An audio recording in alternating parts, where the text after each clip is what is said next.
Yo, yo, yo, yo, yo. Halo sahabat Sentra, jumpa lagi di channel Berbagi Bersama Sahabat Sentra. Nah, di kesempatan kali ini kita akan meneruskan pembahasan terkait dengan bagaimana cara kita memulai usaha ataupun mengembangkan sebuah usaha. Nah, di video sebelumnya kita mengetahui, kita sharing terkait dengan bagaimana kita mendapatkan ide usaha.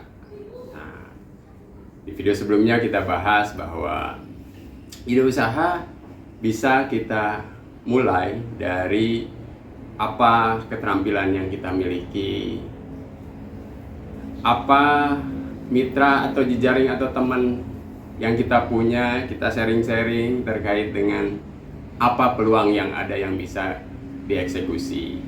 Nah, dalam pertimbangan tersebut, dalam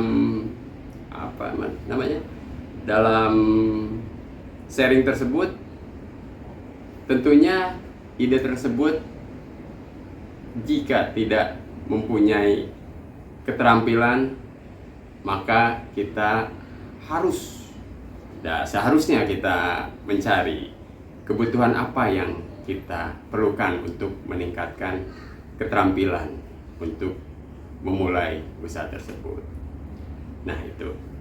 Jadi selain pembahasan sebelumnya terkait dengan ide, terkait dengan siapa segmen konsumen kita yang spesifik, yang kita kerucutkan kan, segmen kita siapa itu terkait dengan ide tersebut.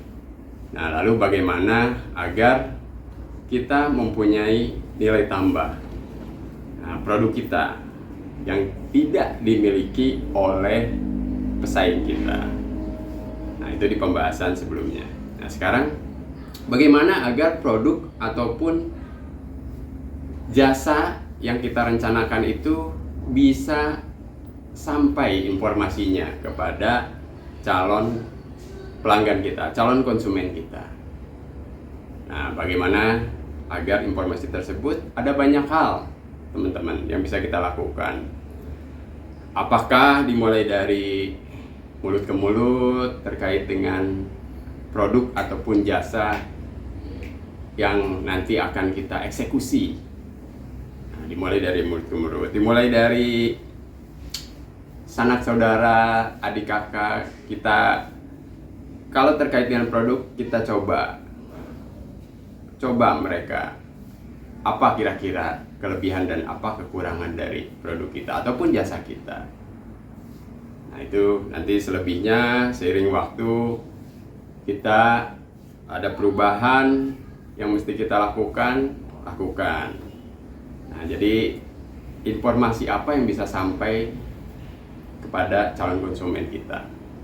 Nah, bisa jadi mulut ke mulut, atau kita bikin banner atau bikin brosur yang bisa kita sebarkan. Namun hari ini, zaman sekarang ini akan lebih mudah. Nah, kita punya biasanya kawan-kawan kita pasarkan melalui media online.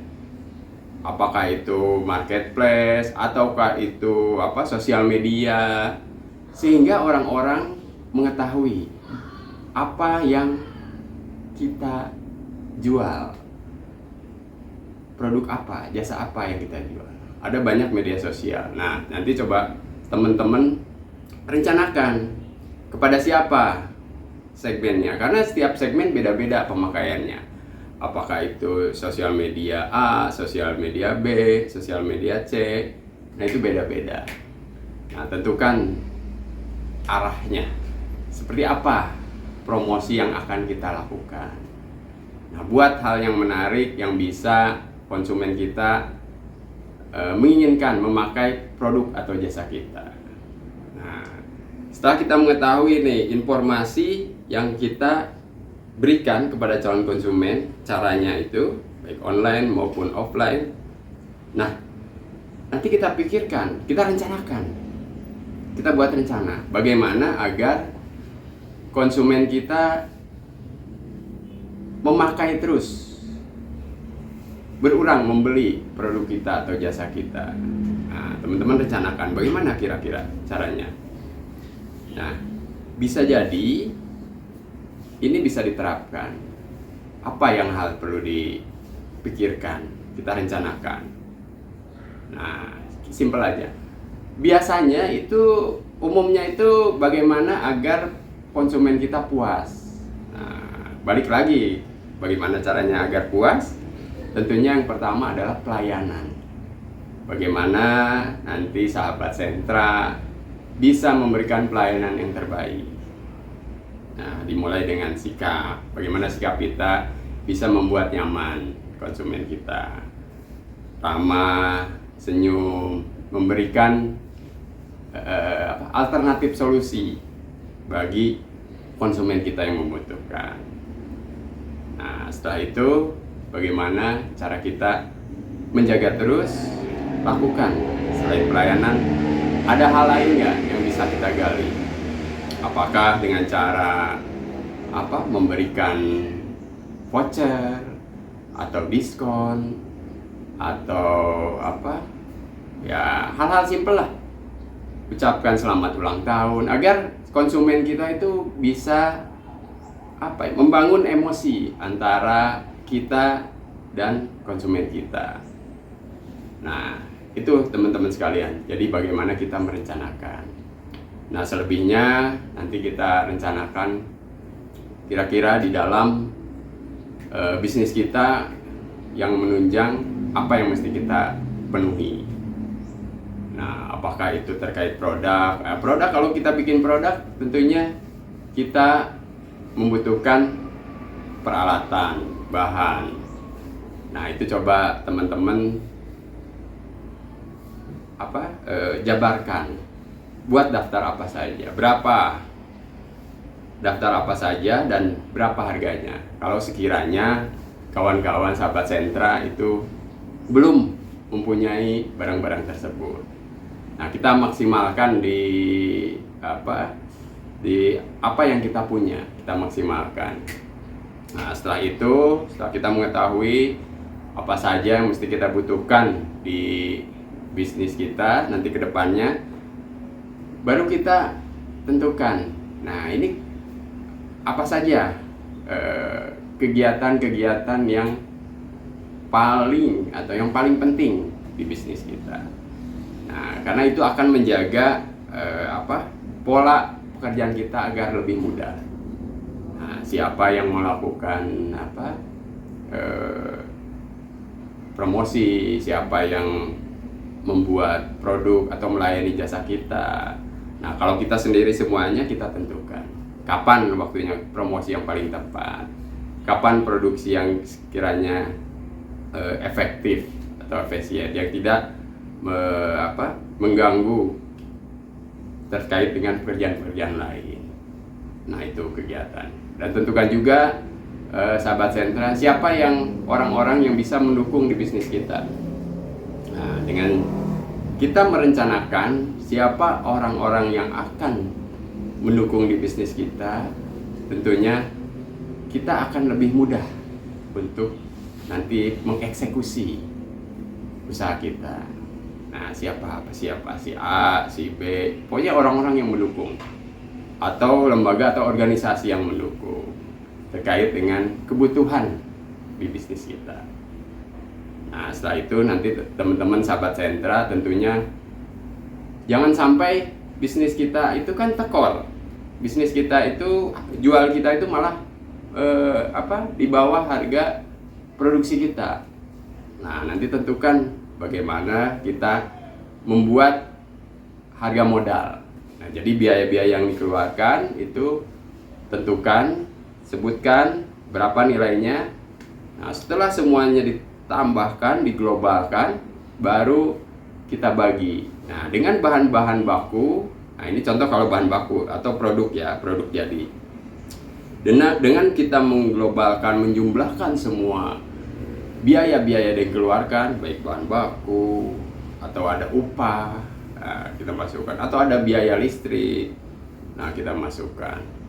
atau ada hal lain, pokoknya terkait biaya-biaya transport atau pulsa. Nah, kita masukkan semua, ditotalkan. Setelah ditotalkan baru dibagi dengan jumlah produk dari semua bahan baku tersebut. Jadi berapa produknya?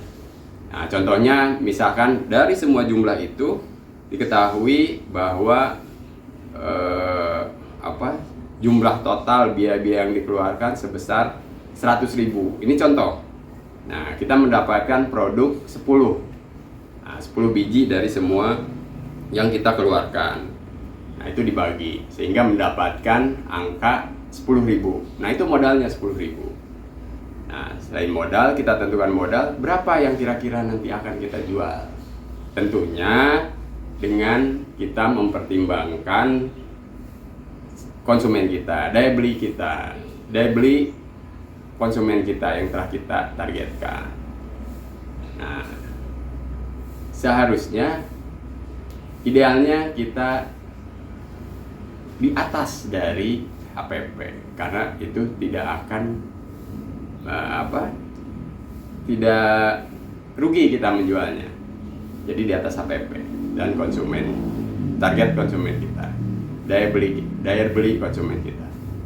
Nah, itu sahabat sentra, bagaimana kita merencanakan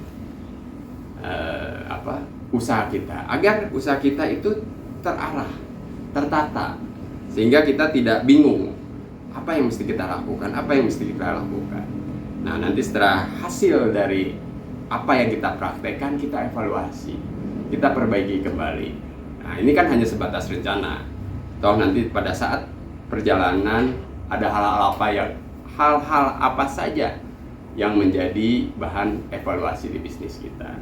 Maka setelah kita merencanakan, lakukan action. Nah, sehingga apa yang kita tuju itu akan lebih mempermudah.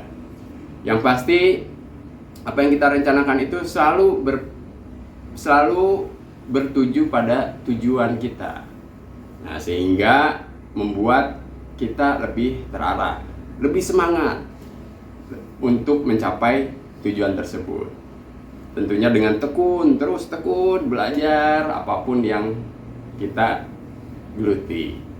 Nah, belajar dari proses belajar tersebut, kita mendapatkan